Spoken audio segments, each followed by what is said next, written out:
You're an expert in something. Come on, you definitely are. And you've also thought, hey, I should totally write a book about this thing I'm an expert in. And you know what? You're right. You should totally write a book. I'm Gray, and that's what I did. I wrote and published a book called Measuring Success, A Practical Guide to KPIs. And here are 5 things you need to do before you start writing your nonfiction book. But first, who am I? I published my own book in 2019 through Amazon Kindle Direct Publishing, or KDP, and through Audible, which is an Amazon subsidiary. The book is available for sale on Amazon as an ebook, a paperback, and an audiobook.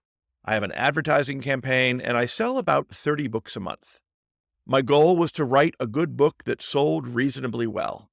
With an overall rating of 4.5 out of 5 stars on Amazon and the fact that I spend less on advertising than I make in royalties, I met and continue to meet that goal quite nicely.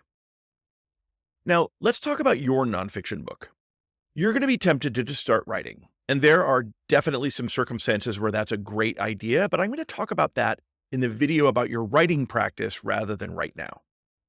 Right now, I'm going to talk about some things to do before you start writing that will actually make the writing process go more easily.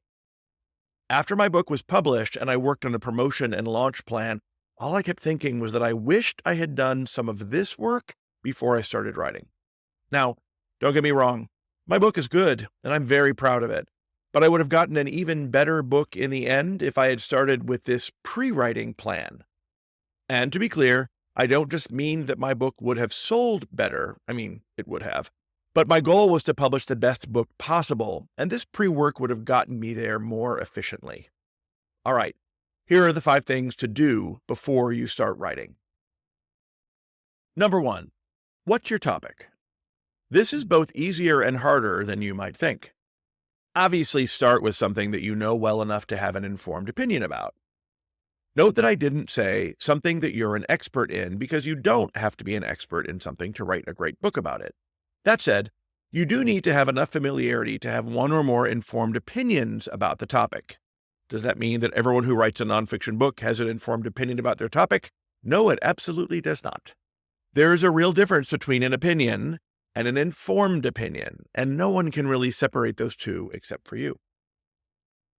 My guess is that you came to this video already having a good idea of your topic, and that's great.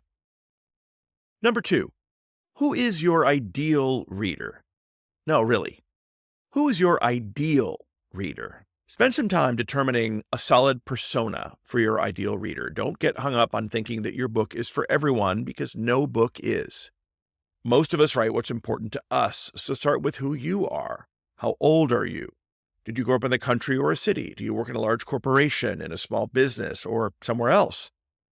Think of all the traits that describe you, and you'll probably be pretty close to knowing who your ideal reader is.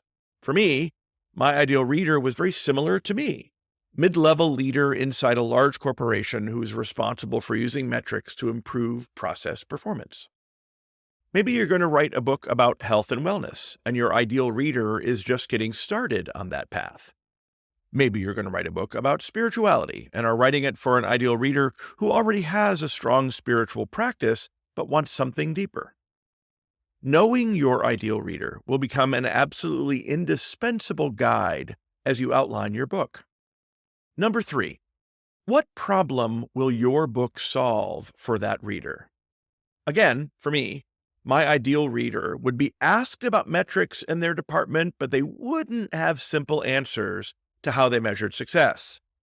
So once I knew that problem for my ideal future reader, I was able to work backward to make sure that my book was simple, that it stayed focused on simple metrics. In fact, there is a chapter in my book about statistics, which most people wouldn't get close to if I paid them. So my challenge in writing was to see if I could make statistics simple for that ideal reader who just needed to know the right metrics to use. If you're not sure what problems you want to solve for your ideal reader, find that reader in some social space, LinkedIn or Facebook or similar.